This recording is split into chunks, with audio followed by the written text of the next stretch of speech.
அனைவருக்கும் வணக்கங்கள். நாணயங்கள் சேகரிப்பாளர்களுக்கு ஒரு நாணயமான பதிவு. இதெல்லாம் ஒரு 50 பைசா கமாமினிட்டி காயின்ஸ். 50 பைசாவில் 50 பைசா நாணயங்களிலேயே முதலாக வெளியே வந்த கமாமினிட்டி காயின்ஸ். இதுக்கு முந்தி 50 பைசாவில் கமாமினிட்டி காயின்ஸ் கிடையாது. இது எல்லாமே மகாத்மா காந்தியா ஜவஹர்லால் நேரு ஏதோ ஒரு சிந்தனை இருக்கேன். எல்லாம் இங்கிலீஷ் லெட்டர். ஜவஹர்லால் நேருன்னு சொல்லி English letter 1889 to 1964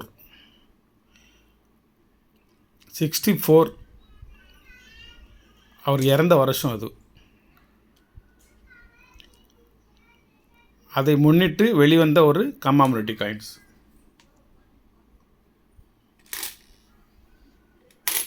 coins book எங்கிட்ட வச்சேன், இந்த இருக்குது. English letter. இது கொஞ்சம் ரேர் காயின். இது அவ்வளோ சீக்கிரமாக இது கிடைக்க மாட்டுக்கு. நான் ஒரு ஆள்கிட்ட டோட்டலாக புக் பண்ணேன். நான் வந்து கமாமேட்டிவ் செட்டு கொடுப்பேன் நிறைய பேருக்கு. அப்போ எனக்கு இந்த ஆங்கிலத்தில் எழுதப்பட்ட ஜவஹர்லால் நேரு காயின் கொஞ்சம் டிமாண்டாகவே இருந்துச்சு எனக்கு. இங்கிலீஷ் லெட்டர் 50 பைசா இதுதான் ஃபஸ்ட்டு வெளியே வந்தது 1964 அவர் இறந்த வருஷத்தில். தமிழகம் மட்டுமில்ல, இந்தியாவே கொஞ்சம் சோகத்தில் தான் இருந்துச்சு அவர் இறப்பை முன்னிட்டு. உங்களுக்கு அதே வருஷத்தில் வந்து தமிழகத்தில் வந்து ராமேஸ்வரத்து பக்கத்தில் தனுஷ்கோடி அழிந்தது.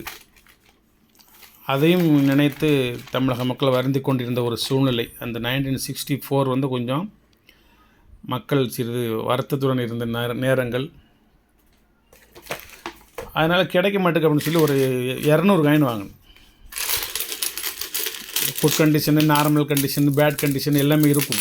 நான் தான் ஓரளவு க்ளீன் பண்ணி பதிவை வைப்பேன். ஒன்றுமா க்ளீன் பண்ணி ஃபோல்ட்ரு போட்டு எழுதி.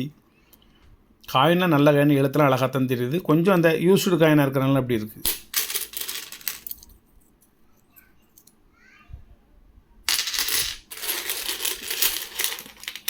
இது ஒரு நாணயம் 30 ரூபான்னு கொடுக்கேன், வெறும் 30 ரூபாய்க்கு. ரேர் காயின்னு கிடைக்க மாட்டுக்கு. வலைத்தளத்துலேருந்து இது வந்து 250 ரூபா 200 போட்டிருக்காங்க. நான் 25 ரூபான்னு வாங்கினேன். 5 ரூபா லாபம் வச்சு 30 ரூபான்னு கொடுக்கேன். எனக்கு 200 காயின் தேவையில்லை, 100 காயின் போதும். அதனால் 100 காயின் நான் கண்டிப்பாக நான் வச்சு கொடுவேன். 100 காயின் மட்டும் சேல் பண்ணுவேன். யாருக்கு வேணும்னா வாங்கிக்கோங்க. அப்போ தற்போது இந்த ஒரு ஆன்மீக சுற்றுலா, பேர் தான் ஆன்மீக சுற்றுலாவை தவிர அது வந்து ஹிஸ்டாரிக்கல் டூரிசம் தான்.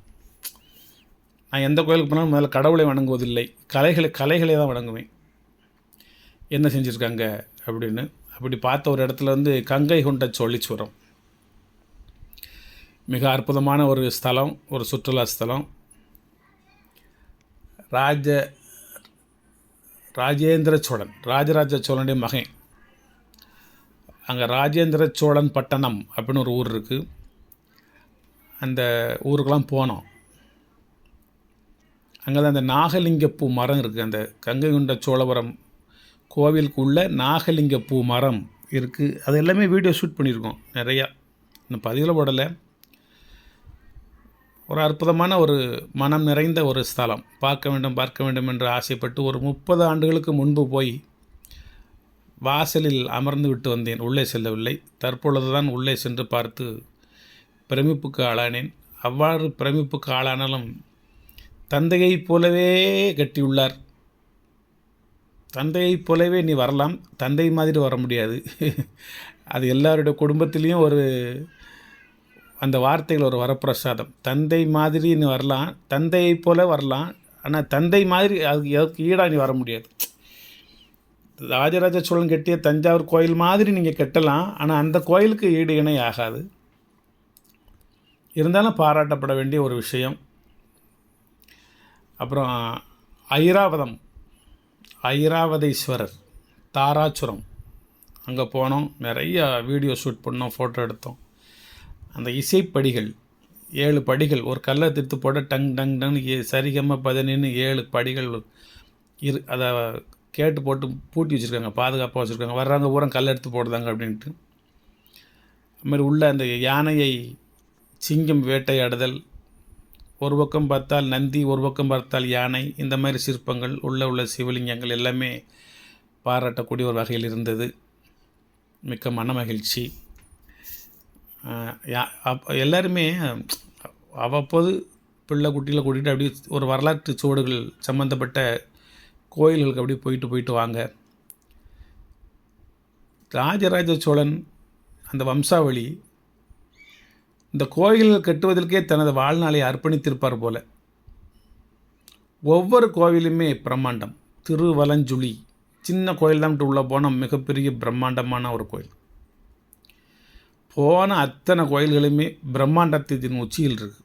திருநாகேஸ்வரம், உப்பிலியப்பன் ஆலயம், சுவாமிமலை, விருதகிரீஸ்வரர், ஸ்ரீமுஷ்ணம் ஆதிவராக பெருமாள் பூவராக பெருமாள் கோயில், அங்கே உள்ள ஒரு சிவன் கோயில், கங்கையுண்ட சோழபுரம், கும்பகோணம் ராமநாத சுவாமி கோயில், கும்பேஸ்வரர் கோயில், இன்னும் நிறைய கோயில் வரிசையாக சொல்லிட்டு ஒரு குறைஞ்ச ஒரு 50 கோயிலுக்கு போய்ட்டு வந்துட்டோம். இருந்தாலும் ஒரு மன மகிழ்ச்சி. ஒரு 10 நாள் டூரு ஃபுல்லாக ஆலயம் சம்பந்தப்பட்டது. சிதம்பரம் போனோம், ஒரு அற்புதமான ஒரு இது. சீர்காழி போனோம். சட்டைநாதர்லாம் உயரத்தில் கொண்டு வச்சு நம்மளே சட்டை கழுத்திட்டு போக சொல்லுதாங்க மேலே. அப்புறம் வைத்தீஸ்வரன் போனோம், செவ்வாய் கிரகத்துக்கு முக்கியமான ஒரு கோயிலாக. எல்லாமே பிரம்மாண்டம் தான். பிரம்மாண்டத்துக்கு குறைவுகளே கிடையாது. நிறைய பேசுவோம், அடுத்த பதிவில் பேசுவோம். இது ஒரு நாணயம் வெறும் 30 ரூபா தான். வேணுங்கிறவங்க ஒரு 10 நாணயமோ 20 நாணயமோ வாங்கி உங்களுடைய சேவிங்ஸில் வச்சுக்கோங்க. நீங்கள் தேடினாலும் இல்லை, நீங்கள் இதில் ஒவ்வொரு நாணயமாக தேடிக்கிட்டு இருக்க முடியாது. ஒரு செட்டு வாங்கினா அதில் ஒரு நாணயம் கண்டிப்பாக இருக்கும், அது உண்மை. வேணும்னா ஒரு 10 காயினோ 20 காயினோ 100 காயினோ வாங்கி வச்சுக்கோங்க. விலை ரொம்ப சீப் ரேட்டாக கொடுத்துருக்கேன். ஒரு பதிவு போடணும் அப்படிங்கிறக்காண்டி கொடுத்துருக்கேன். வணக்கம், நன்றி, வாழ்த்துக்கள். சப்ஸ்கிரைப் பண்ணுங்கள், ஷேர் பண்ணுங்கள், லைக் பண்ணுங்கள், கமெண்ட் பண்ணுங்கள்.